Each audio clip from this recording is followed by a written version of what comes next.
Okay, has everyone downloaded the data? Everyone find the data?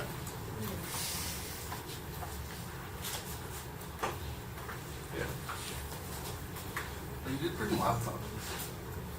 I did. Cool. Did you find it? The data? Yeah, I So, this is some data from, I think it's an office, like an Office Depot type company. And they posted their data for several years. And it's kind of interesting to work with. How many rows have we got? Somebody scroll down and see how many rows we got. Tons, right? Nearly 10K. Nearly 10,000 rows. So that means if you try just dragging down, then it's not going to work. It's going to take you forever. So dragging down doesn't work for this type of data. To navigate, to go up and down, you have to hold Control-Shift and then use the arrows up and down. And I think on Mac it's Command-Shift. So Control-Shift and down, and I can go all the way to the bottom. 9,995 rows in this data. So somehow we need to manage this data so we can do something with it. Let's go back up to the top. Okay, first thing I want to look at is these dates. How come we've got numbers here? Because it's in a format that Excel doesn't understand. Yeah, it's in Excel's native format. So April 22nd, 1980. No. Can you change the data to Huh? show the current? Yeah, so what Excel does is it stores all the dates as a number. It's the number of days starting at, and I'm not sure the start date is like 1911, January 1st or something like that. So this is 41,799 days from whatever that start date is. And that's the way Excel stores the data, or the date information. And that's no good to us because I don't understand what that means. So first thing I want to do is highlight those two columns and then right click, go to Format Cells, and I want to change this to a date. Notice that this computer's not real fast, so it's taking a little bit of time to do each step because it's selecting 10,000 things. I'm going to change that to date. And now it's reformatted into something that I can understand. Good with that? Can you do that one more time? Yeah. One One more time. Okay, step one is you have to highlight those two columns. So that way I've selected everything all the way down. Step two is you have to right click and see down near the bottom it says Format Cells. Go into that.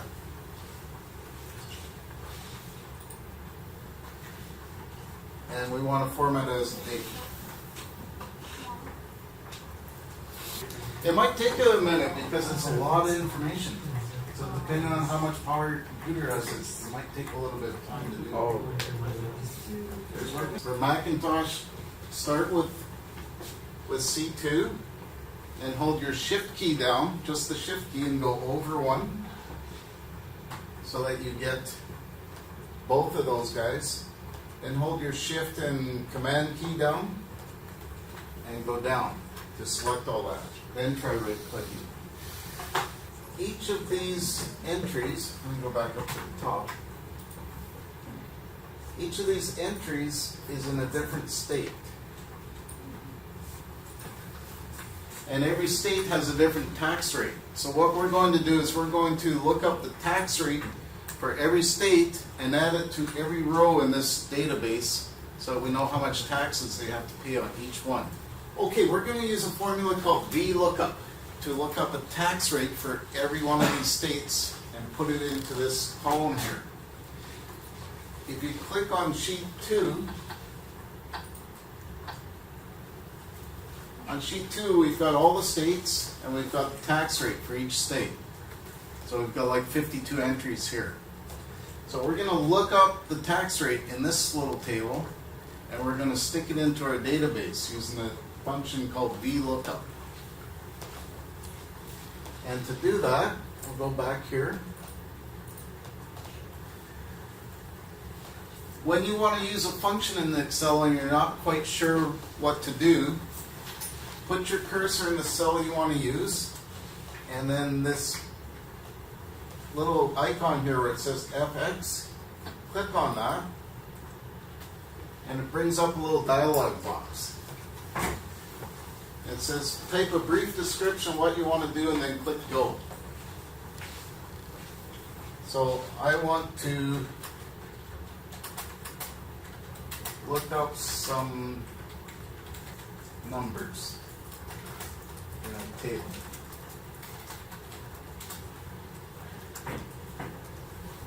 If you know the name of the function and you're not quite sure exactly how to spell it, then you can type it in here and it'll come up with some options, or you just tell Excel what you want to do. So I just typed in there, I want to look up some numbers in a table. And it came up with some different options. And VLOOKUP is the one I want to use. So I'm going to say OK. And now it's got 4 things I have to enter. Notice it started to type in the formula at the top here too. So the first thing I want to do is I want to look up what value. I want to look up the state in this row.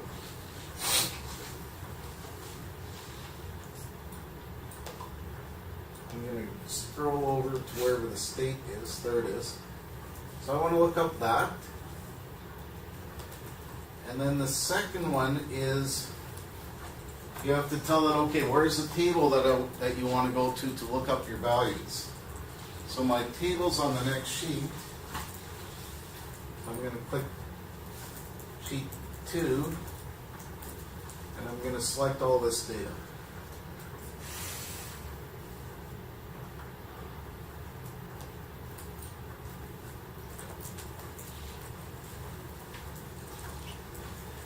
So it's typed in my sheet 2, A2 to B52, and notice it's also automatically typing in the formula bar up here. Now, the other thing I need to do here is I need to lock into this table.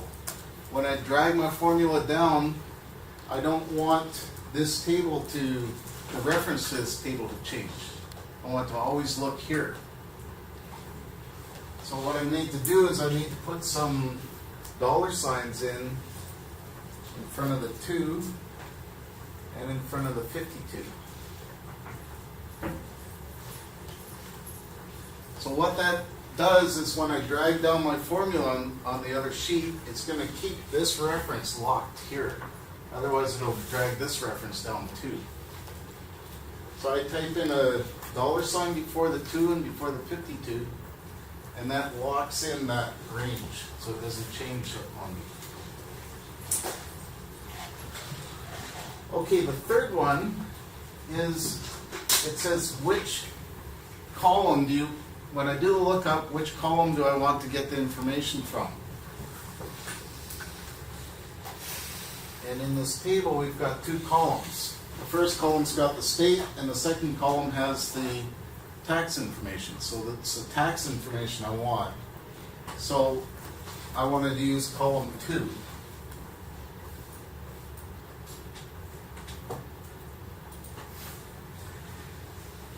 And lastly, it gives me the option of using an approximate lookup or an exact match lookup. So if they had spelled California with a small c instead of capital, if I use exact match, then it's not going to find it. It's going to say, no, it's not the same word, it doesn't match. So I want to use an approximate match. And if I put true, it's going to do the approximate. And to find the exact match, I would have to type false. So I want to put true in there to give my approximate match.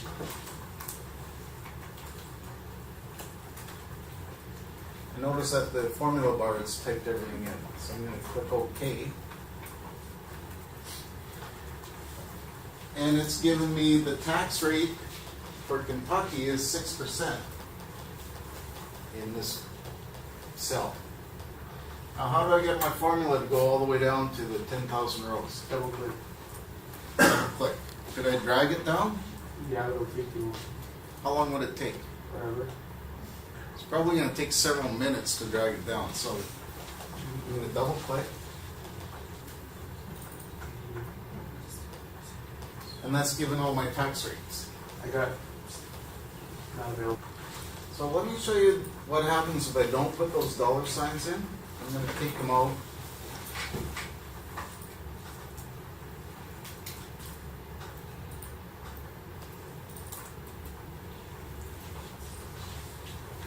So it worked sometimes, but then it gave me a bunch of NAs, then it worked again, and then more NAs. And then if I scroll down, it's going to be all NAs. It's not working. And the reason for that is, notice in my first formula, it's looking up from sheet 2 from A2 to B52. But if I go down one, now it's A3 to B53 and A4 to B54.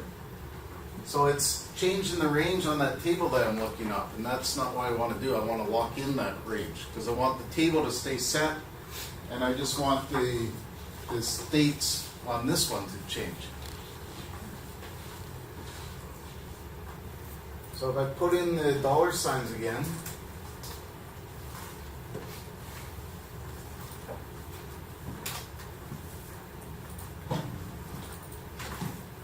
there it's fixed. And notice when I click down here, it's updated to K6, but it still says A52 to B52. It locks in that range. So see how the first lookup is, first value is going up, but this one is staying right where it is. Okay, the next thing we're going to do with this is we're going to use a filter to only look at we only want to look at the records that aren't discounted. See in this column here, it's got a discount of either 0 or 45%, 20%, 80%. So we only want to look at the data that has no discounts. And to do that, we're going to use a filter. And to use filter, you go to Data tab at the top, and then click on that, looks like a funnel. And notice when it did that, it gave me all these arrows.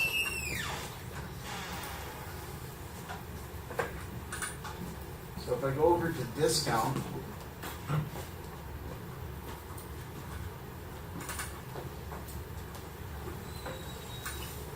when I click down on the discount, it gives me all these discount amounts. And I want to select only the 0 discount. I don't want anything greater than 0 discount. So I'm going to click on select all and then 0, so I just get the 0 ones.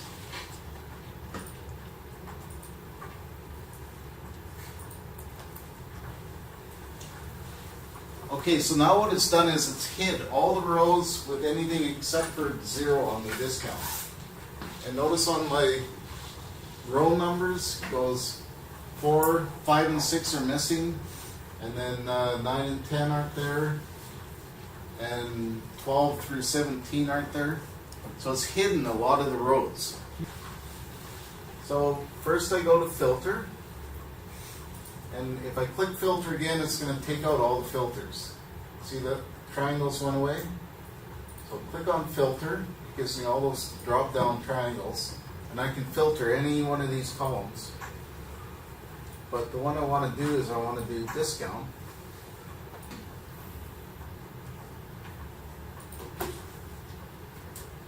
So I only want the 0 discount to keep here. So click on select all and then on 0. So I only get the 0 discounts. So it's hidden a bunch of things. And if I go to the bottom by holding Control Shift down, it's still showing, oops. It still shows that we have 9,995 rows, even though a lot of them are hidden. So the data is still all there, it's just hidden from sight. And if we do a pivot table on this data right now, it's going to keep all the data, and we don't want all the data. We only want the subset with no discounts. So what I have to do is I have to copy all this to another page. So I'm going to select everything.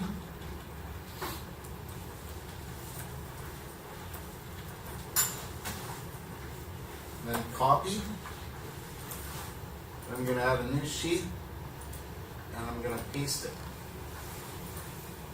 Now if I go to the very bottom, notice I've only got 4,800 rows of data now instead of 10,000. So on the original sheet, it's still got all the data, even though some was hidden. But on this sheet, I've only got the data that I want to keep. So now I can do a pivot table on this sheet, and it won't keep all that extra data. Now it says use a pivot table to display the average total sales per region per category.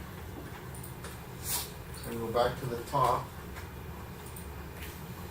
select everything, and insert a pivot table. I'll put it on a new sheet. I wanted, what was it again? Average total sales per region per category. So I need regions.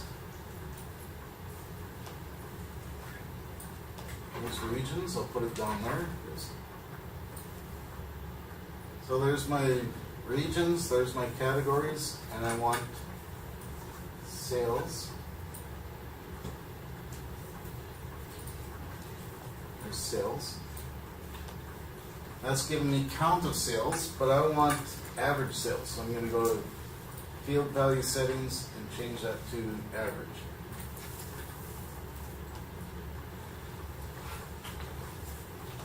So that's looked at just the data with no discount, and we've done a pivot table that shows the average sales for each category for each region. So the whole 10,000 rows of data, we've shrunk that into a summary of something that fits on half a page. The other thing I can do in here is in field value settings, I can format the numbers, and I'll change that to currency.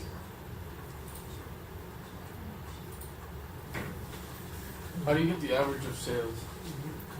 Okay, see down in the values? Yeah. I need to click on that. On Macintosh, it's a little eye, I think. And on this, it's a triangle. Field value settings.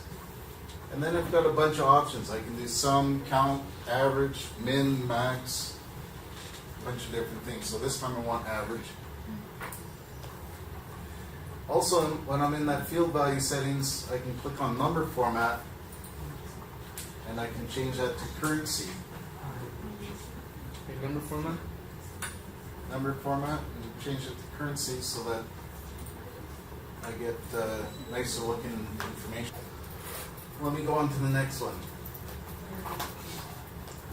So then we have to, I'm going to skip 7 and go to 8, create a graph based on the pivot table. So I can create a graph directly from this information here just by selecting it and inserting a graph. So I'm going to just select that part of it because I don't want the totals and I don't want this blank row.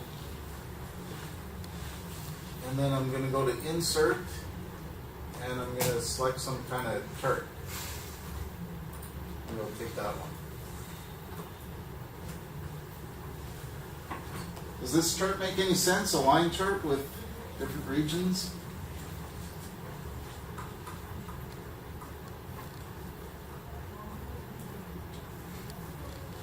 I don't know, maybe it's not the best. So if I want to change this chart, all I have to do is I have to right click on the chart, and I can go to change chart type in the center, and maybe I want to use columns instead. So now it's showing the 4 regions, and for each region it's showing the 3 different product types. So that's maybe a little bit better kind of chart for this kind of information. Okay, so that's the assignment. And then you need to make 2 charts. Put in a different title, because this is kind of a boring title. Play with the backgrounds, maybe put some colors in it. Make it look so it's a nice looking, interesting chart.